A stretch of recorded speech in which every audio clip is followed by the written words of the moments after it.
Hello friends, welcome back उनके तबाक। कैसे आप सभी? अच्छा हूँ, बहुत अच्छे हो गए। तो फ्रेंड, आज की इस वीडियो में मैं आपको सभी बेसिक टूल के बारे में बताने वाला हूँ कि अगर आप इलेक्ट्रॉनिक फील्ड में नए हैं तो आपके पास कौन कौन से टूल होने चाहिए जिससे आपका काम हो सके। तो प्लीज़ आज की इस वीडियो को एक बार जरूर देखिएगा, और चैनल पर अगर नए हैं तो प्लीज़ सब्सक्राइब करिए और कल रखा है उठाएंगे। चलिए शुरू करते हैं। सबसे पहले स्क्रू ड्राइवर पे आते हैं, क्योंकि फ्रेंड कभी भी कोई चीज़ आपके पास रिपेयर होने के लिए आता है, चाहे वो एम्पलीफायर हो, टीवी हो या कुछ भी, उसमें हमेशा स्क्रू लगे होते हैं। तो आपको उसका स्क्रू खोल के उसका कवर खोलना तभी आप रिपेयर कर सकते हैं। तो सबसे पहले स्क्रू ड्राइवर के बारे में बताता हूँ।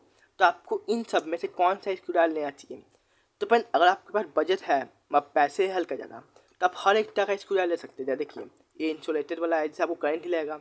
ये नॉर्मल है, एक उसका ये डबल है, 2 in 1। देखिए सब टपरिया का है।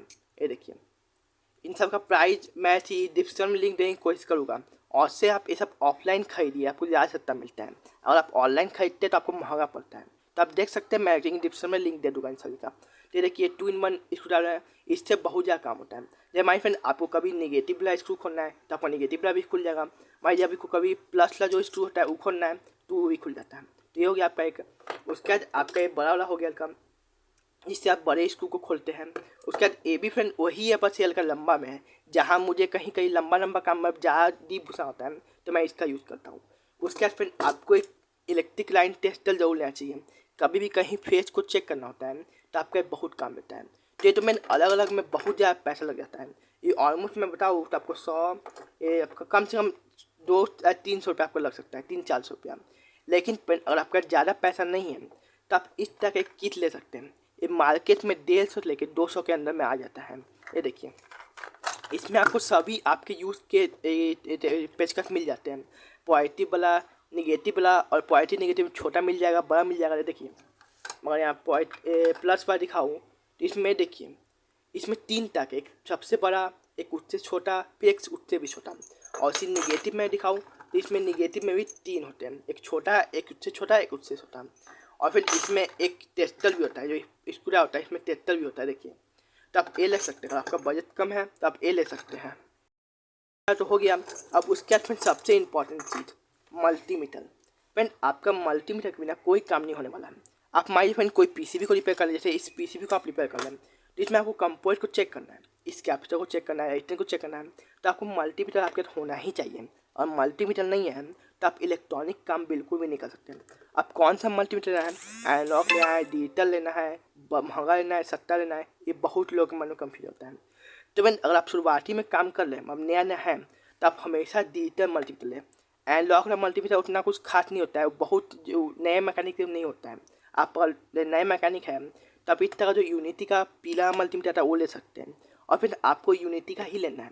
और यूनिटी फ्रेंड 2 तरह के आते हैं, एक डुप्लीकेट और एक ओरिजिनल। अब आप पहचानना नहीं जानते कि कैसे पहचान जाता है, तो मैं चाहे पे उसका वीडियो है, डिस्क्रिप्शन लिंक है, जाकर देख सकते हैं। इसका लिंक भी मैं दे दूँगा ऑनलाइन का। उसके बाद फ्रेंड आपको एक वायर कटर की ज़रूरत होती है। कभी भी आपके पास कोई वायर को छीनना होता है या काटना होता है तो आपको इस तरह का एक वायर कटर का चाहिए होता है। तो आप इस तरह एक वायर कटर ले लीजिए। उसके बाद एक ब्रश आप ले सकते हैं इस तरह का। कभी भी पीसीबी का कोई गंदा उंदा निकालना होता है तो एक काम देता है। उसके बाद फ्रेंड आपको एक प्लास लेना चाहिए। अब प्लास में 2-3 क्वालिटी में आती है, एक अच्छा क्वालिटी, एक ख़राब क्वालिटी। तो आपको हमेशा अच्छा क्वालिटी ही लेना है, क्योंकि फ्रेंड कभी भी आप किसी चीज़ को काटते हैं, हैवी चीज़ को, तो आपका जो प्लास है वो कलछी हो जाता है। ये देखिए, मैं अगर दिखा के कोशिश करूँ, पेन देखिएगा तो ये कट गया, इसका जो काटला होता है तो यही होता है पेन। और आप घटिया क्वालिटी का प्लास लेते हैं और हेवी चीज़ को काटते हैं तो ये ऐसी आता है, खराब आता है।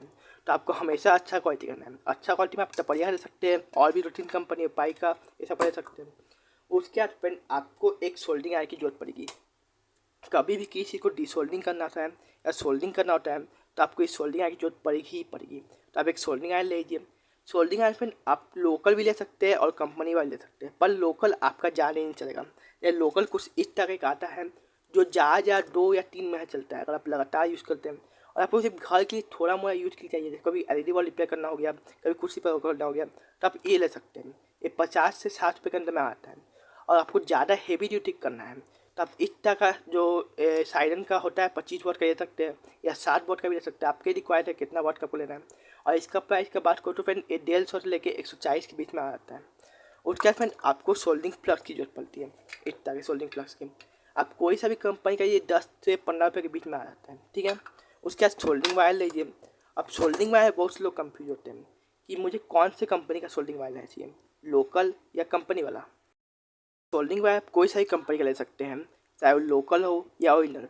बस आपको एक चीज़ का ध्यान रखना होता है, सोल्डिंग वायर दो क्वालिटी में आते हैं, एक इंडस्ट्रियल यूज और एक होम यूज। फिर जो इंडस्ट्रियल यूज होता है वो बहुत घटिया क्वालिटी का सोल्डिंग वायर होता है, जो आपकी एलईडी के पॉइंट जो ये पीछे वाला पॉइंट है इस पर लगा होता है।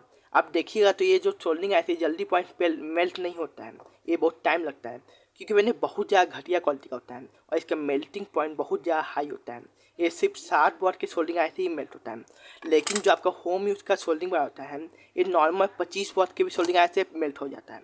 तो आपको हमेशा इस चीज़ का ध्यान रखना है, जो आप सोल्डिंग वायर ले रहे हैं वो होम यूज़ के लिए होना चाहिए, इंडस्ट्रियल यूज़ के लिए नहीं होना चाहिए। तो मैंने यही कुछ बेसिक कंपोनेंट बेसिक टूल्स होते हैं जो आपके पास होने चाहिए, जिससे आप इलेक्ट्रॉनिक रिपेयरिंग कर सकते हैं। तो आशा करता हूँ वीडियो अच्छी लगी होगी और कुछ नया जानने को मिला होगा। और इस सभी चीज़ का डिस्क्रिप्शन में लिंक देने की कोशिश जरूर करूँगा। तो वीडियो पसंद आए तो प्लीज़ एक लाइक कीजिएगा और चैनल पर अगर नया है तो प्लीज़ सब्सक्राइब कीजिएगा। चलिए मिलते हैं इस वीडियो में। टेक केयर, बाय बाय, जय हिंद।